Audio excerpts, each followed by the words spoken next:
welcome to North Central Journal. I'm Scott May, and we are on the campus of the Massachusetts Regional Vocational School here in Fitchburg with Jason Yeagle, the Monty Tech Nutrition Director, and Ann Yeagle, the Executive Director of Growing Places at Leominster. And we're here to talk about a collaboration between Monty Tech and Growing Places called the Monty Tech Freight Farm. Now, Jason, when I heard this term, I had no idea what it was. So I think we can not only enlighten me, but maybe our viewers as well. What is a freight farm? So a freight farm is a fully contained hydroponic farm that is built into an insulated shipping container. So it's a fully controlled environment from temperature, humidity, CO2 levels.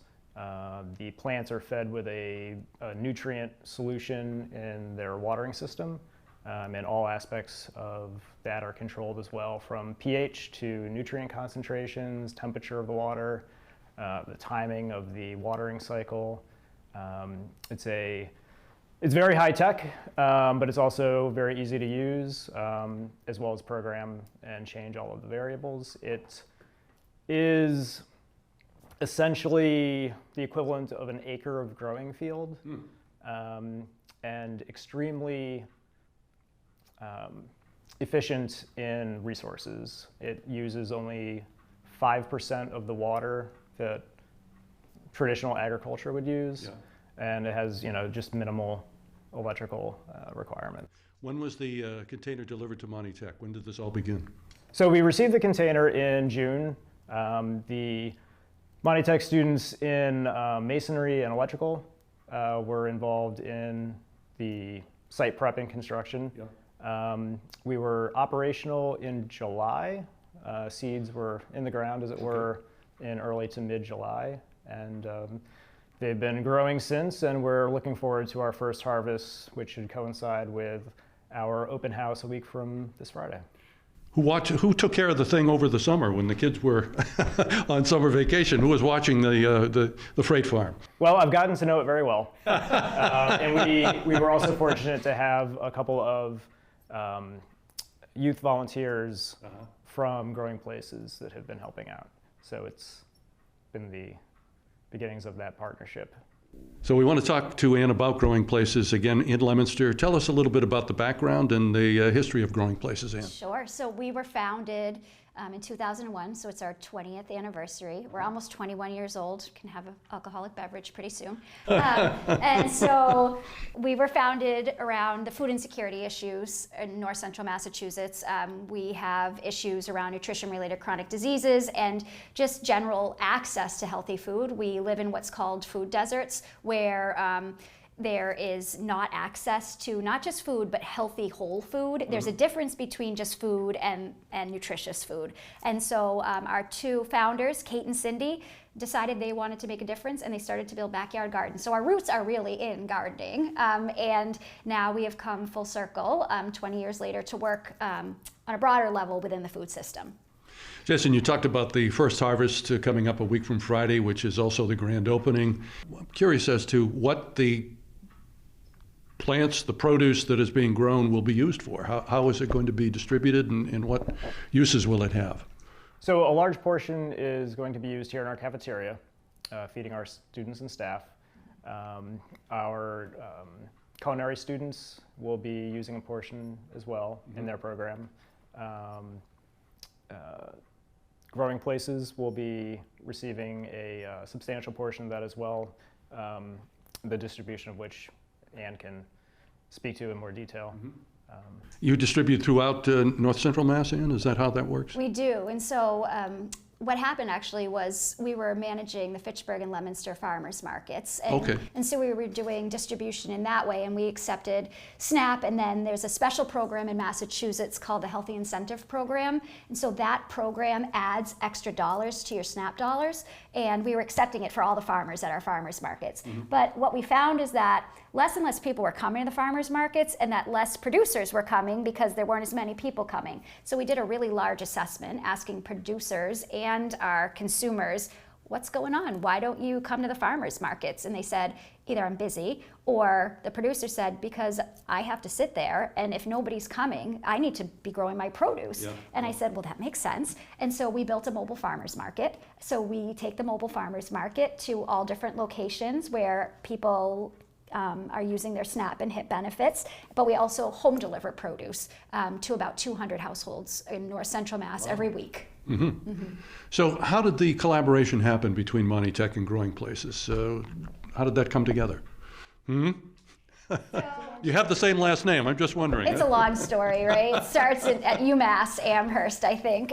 But it came about because Growing Places, what we really do in addition to our direct services, which is, the mobile market, the home delivered produce, is we really work to fill gaps within our food system. So a food system is a living system within our region. We cover 27 communities, and we live in New England, and you can't grow when it's snowing out, right? And you don't see lots of high tunnels up everywhere in North Central Mass. We have 189 farms, but during the non-growing season, we have no farms. And so all we have are some root vegetables that we carry over in root cellars, and that's what we distribute out to our consumers.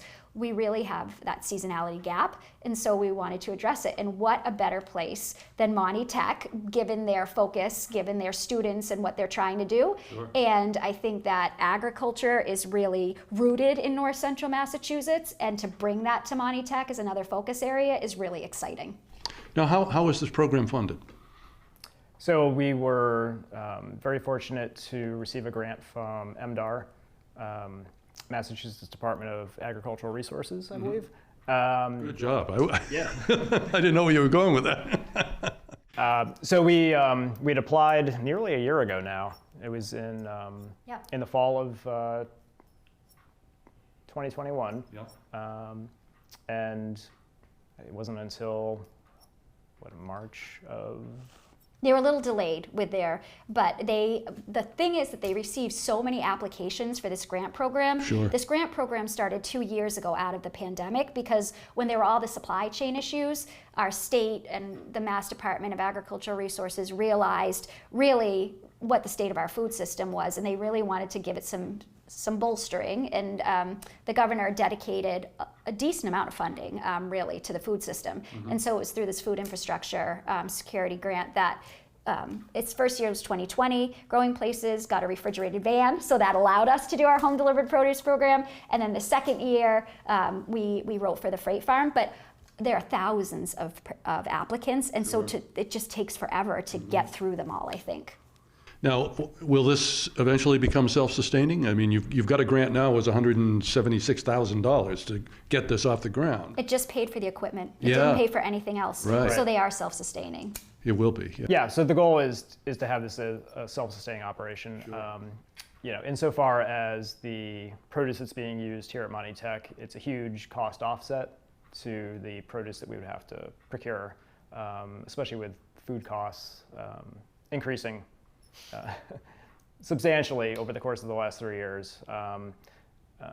Speaking to the sustainability of the local food system and the disruptions that we've seen over the last few years, as a food operator, I can give firsthand account of the disruptions, not only just to getting product, but the quality of the product when it gets here, which are issues that we're still dealing with. And so this particular project does directly address those issues that we've seen over this period, and just the cost offset of growing our own produce, in addition to wholesaling it, distribution through Growing Places. We are also intending to do a small CSA available here, which will be a program that develops as the year goes on. We're really in the ramp up. Just getting going. Well, the first harvest is a week from Friday, so it is very here we are, almost at the end zone, just about. Just about there, moving the ball down the field. Actually, I feel like we're more at kickoff. Oh, yeah, kickoff. Okay, we'll call it kickoff then. Okay. The end zone will be in June when. You touched upon it, Jason, a little bit, but I want to talk a little more specifically about the environmental benefits of the freight farm. Give us a little education on that. We initially spoke about the efficiency of growing indoors. The water usage alone, given the water issues that we're seeing across the country, Massachusetts, I believe the entire state is in a state of drought right now. We were at level 5, as of last week before we had the few inches that we just had. Yeah, the little bit of rain we got, yeah. So, we've seen water issues here at the local level. Growing our produce here in a more efficient way also alleviates the need to truck it in from the West Coast. The bulk of our produce that we get domestically is coming from West Coast operations, at least leafy greens, right? Mm-hmm. So we are, I think, contributing to not moving water out of that already really pressed area. We're also alleviating the need for, fossil fuels to truck it across the country. Whatever we can, grow here, it's eliminating all those other inputs. And I'm pretty sure that the freight farm inventor was born and raised in Westminster, Massachusetts. Oh, really? Interestingly enough. And he actually invented it to reduce transportation, to reduce transportation logistics and trucking across the country, just like Jason was saying. And so when we were trained by the freight farm engineers, who come and talk about how to grow our food in the freight farm, the founder's mom came, who still lives in Westminster, and wanted to see the freight farm. Yeah, so she spent the day getting trained with us. She's fantastic. So, and I believe he either went to Clark or I think the first freight farm was at Clark University. And so we actually visited that one first. We did our homework and we saw how that ran, and we met, some of the students who ran that about 2 years ago or 3 years ago. So this has been in our minds for a while now. So it's really exciting. Now, Ann, give us a little bit of information on growing places and how folks who have an interest in knowing more about it, where would they go to find that information? Yeah, so you can go to our website, but we're a small nonprofit. So, we're only as good as the number of staff that we have to keep our website up to date. So the best thing to do is to email staff@growingplaces.org and just ask. You'll get me or Janet, our Director of Programs and Operations, and just ask if you're interested in volunteering, signing up for the CSA, so many other things. More information about Monty Tech and the freight farm, where can folks go for that? I would say our main website would be kind of the go-to place right now. As we ramp up and start seeing harvests. Kickoff, yes. The pictures will get better. The heads of lettuce will be nice and full. So I would say that our Monty Tech homepage would be a great place to begin looking at that. Well, we want to thank you both for being with us. We have more coming up on the Monty Tech Freight Farm when we talk to the Director of Vocational Programs here at Monty Tech. That's next. Welcome back to North Central Journal. Once again, I'm Scott May, and joining us for this segment of the Monty Tech Freight Farm show is Ryan Ragey. And Ryan is the Director of Vocational Programs here at Monty Tech, and kind of a newbie here on campus. Ryan, you've been here, 6 months, did you say? Just about, yep. Yeah? Yep. And where did you come from, and what's your vocational educational background? So I taught culinary arts prior to becoming an administrator, and my last position was as the vocational director at Pathfinder Tech in Palmer, Massachusetts. And here you are at Monty Tech, and this whole concept of the Monty Tech Freight Farm is very interesting. And how unique is it among peer vocational schools?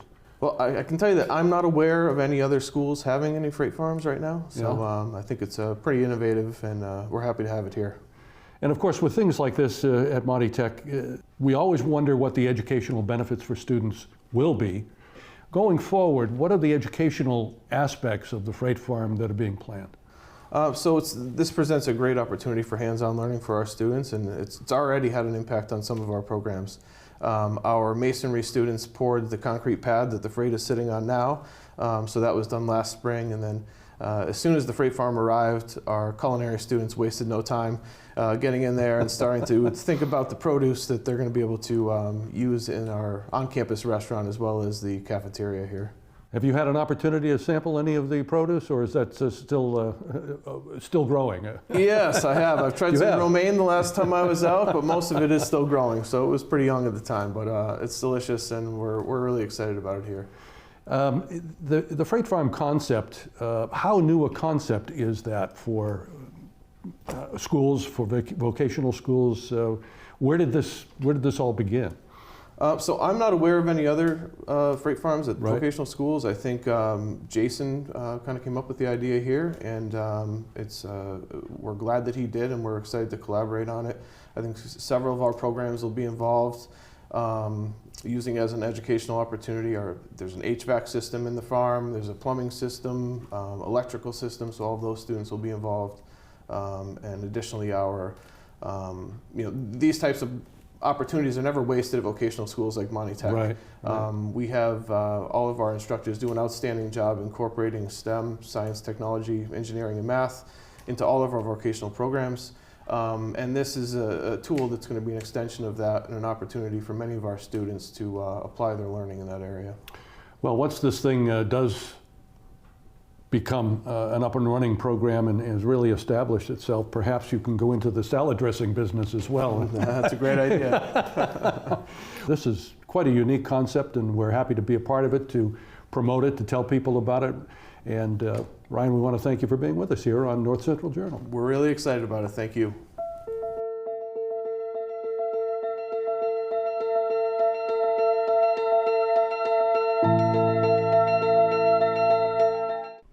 Hello and welcome to North Central Journal here from the Workers Credit Union Studios at FATV.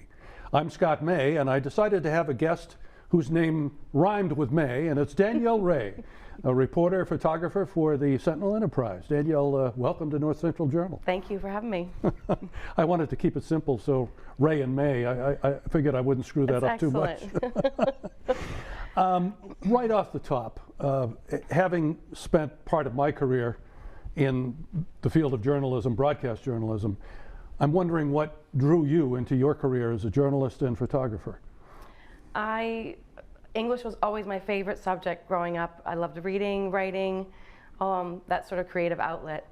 And so when I went off to college, I followed in my dad's footsteps, became an English major, and started a news magazine at my school.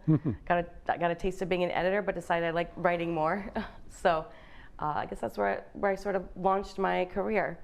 And that was Emmanuel College in Boston? Emmanuel College in Boston, Yep. yes. And that's what I wanted to ask. As an English major, what bumped you into the career of journalism?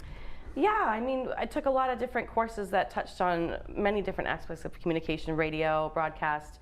But I just, like I said, I've always been drawn to writing and writing stories and crafting stories. And so I knew that was the path that I wanted to follow. And the part of that too would be interacting with people, just talking to them like we're doing now? Absolutely. Yeah. I am a social butterfly to the T. So I really enjoy that part of my job, getting out and meeting people and talking to people out in the community. That's one part of my job that I really enjoy. Now, the photography aspect of it, you not only are a reporter for the Sentinel Enterprise, but you also provide them with photojournalism. Yes. Too. How did that fit in? I mean, how did you get into that part of the career? Yeah, I've always loved photographs too, and must have been about 16 years ago. I was gifted a really nice camera, and that really spurred me into doing photography. I've got 3 kids, so they're constantly my muses and in front of my camera, and it just seemed to really go well hand in hand with the reporting. Can't think of a lot of reporters who actually do their own photos too, so yeah. It has worked very well to be able to sort of be in charge of that aspect of a story too, and bring in the art that really helps to tell the story too. And I think for folks maybe who are not into photography other than, using their cell phones. But Sure. there's a creative aspect to that I didn't discover until I started working at FATV and we became jacks of all trade here, so you become a videographer. Sure. And there is a creative aspect of it that really draws you into it. It makes it, I think you might agree, Yeah. more challenging but more fun. Absolutely. And I feel like the art that goes with the story, photos, they can really just bring that story to another level with the visuals that people can see that connect them to the stories. Yeah. Now, you grew up in north central Massachusetts. Yes. In the town of Sterling. Yes. Tell us about that. What was it like growing up here? And here you are, you're still here. Yeah, still here. My family moved to Sterling when I was 5 from Washington State. My dad got a job teaching it, now closed at Lake Junior College. Move, yeah. He was an English professor, one of his many careers in neighboring Lancaster. So what a beautiful town to grow up in. Yeah. Just the most beautiful country setting. And so I always knew that wherever I ended up after Sterling for a while, which was Boston, excuse me, and then Maryland for a few years, and then Acton for a few years, that I wanted to always return to Sterling to raise my own kids there because it's just such a great town. So you're back there now? Yes. Yeah. Been back there for many, many years now. Yeah. Yeah. Now, how did you wind up with the Sentinel Enterprise? Tell us about the steps that led you to that. Yeah, that kind of, it kind of fell into my lap.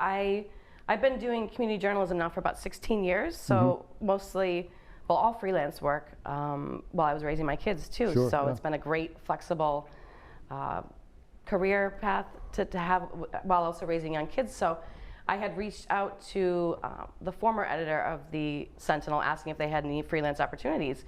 And we kind of went back and forth, and then it wasn't even maybe a week or two later, he said, we're gonna be losing a reporter. Would you be interested? I said, I need a little time to think about that, taking on a full-time job, 3 young kids, Yeah. Single mom. So I obviously said, okay, let's do it. And here I am now, almost 2 years later. How's that balance going between It's being a been mom and being a reporter? Yeah, I bet. Especially when the pandemic hit and I had 2 remote kindergartners sitting on either side of my desk, Oh, boy. my dining room table. Wow. That was challenging, but Yeah. we made it through, and I'm glad. A couple weeks after I took the job, I was like, what was I thinking? Am I going to be able to handle this? But I'm really glad I stuck it out because I really do love what I do. Now, aside from the personal challenge of being a single mom, Yeah. you've got kids, you've got a full-time job. Tell us about the job itself and what you find motivating and maybe challenging every day in that job. Yeah.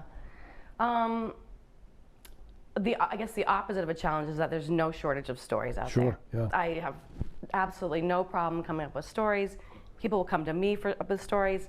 I'm on social media a lot, and I get kind of these interesting sort of stories that you wouldn't maybe hear about from social media and things like that. So that is, I'm trying to think, challenges, balancing it all. Uh-huh. The kids, I do freelance still for a couple other papers too, so just finding that work life balance. And I was just talking to my editor, Jake, who's out here today. He's Yeah, viewing off camera he's here, yes. cheering me on off camera about that work-life balance and how in our industry you really have to set boundaries for yourself as far as stepping away from work, because you really could be on 24/7 and just keep working.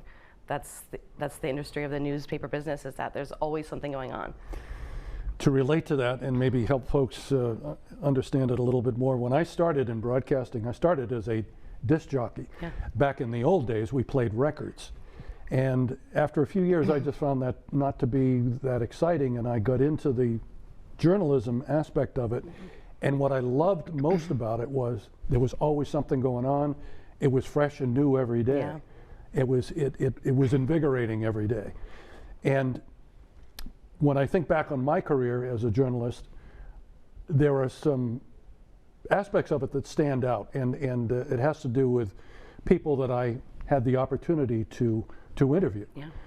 One being Rosalind Carter. Before Wow. President Carter became president, his first term, Wow. she happened through Fitchburg, and we had the opportunity, reporters had the opportunity Wow. to meet with her and interview her.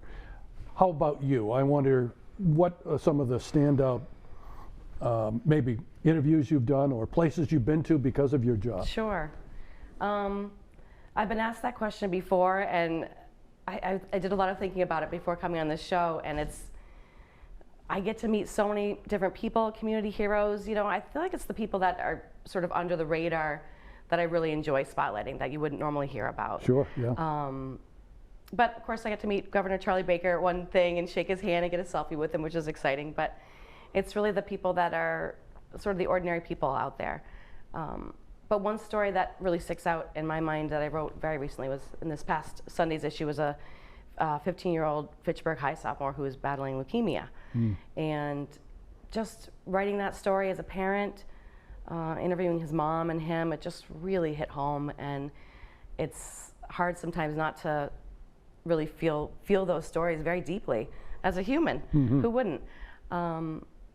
But in the story I mentioned that Andrea Campbell is one of his political idols.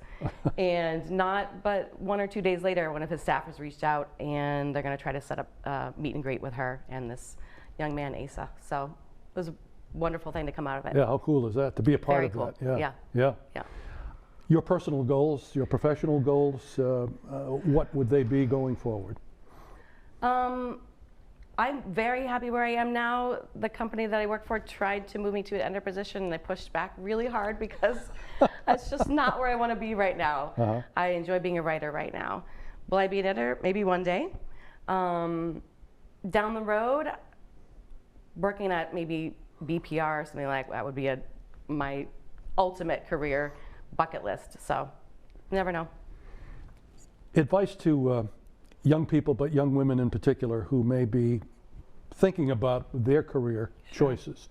What would your advice be to them if they were interested in journalism as a career? My advice to them would be to go after what you want. Don't be afraid to ask. Sometimes the answer might be no, but if you ask for things, sometimes the answer might be yes. You know, I have been very proactive about finding freelance opportunities for myself and making those connections, and it is a very male-dominated field. So women are the minority in journalism and newspaper business. So you got to really just kind of stick up for yourself, stand your ground. Don't let people push you around, I guess. We talked about, touched upon the balance between professional life and personal life. Yeah. How is that going for you as you've gotten into this position with the Sentinel Enterprise, kind of established a routine? Has that made things a little easier on both ends? It definitely has, and having the kids back in school has helped a lot too. Yeah, that was a huge milestone to have them back in school, and then starting this school year is pretty much kind of as normal as ever. So it has. I've really gotten a lot better about setting those boundaries for myself, putting my phone down at night or when I'm with my kids and just kind of really trying to be in the moment and present with them. Because again, I could be checking my emails, I could be texting people or reaching out to people about stories, but I really have to set that boundary for myself, and I enjoy just being present with my kids and being with them. So, if folks want more information about you, your career, is there somewhere they can go to find a little bit more about you or your work at the Sentinel? Yeah, I don't have a website. My editor Jake has his own website. I probably should do that. I probably should promote myself a little more. I have a Twitter that I set up for work, D-Ray Sent and Ent, I think, that I try to sort of tease stories coming up. But I post a lot in the community pages on Facebook. First thing I do in the morning is I check the paper and I post the story I wrote for that issue. So I keep kind of connected with people that way. But so Facebook is a good way to follow? Facebook is a great way, yeah. And if young people, young women have questions, they are more than welcome to reach out to me, message me. Absolutely. My email is at the bottom of every story.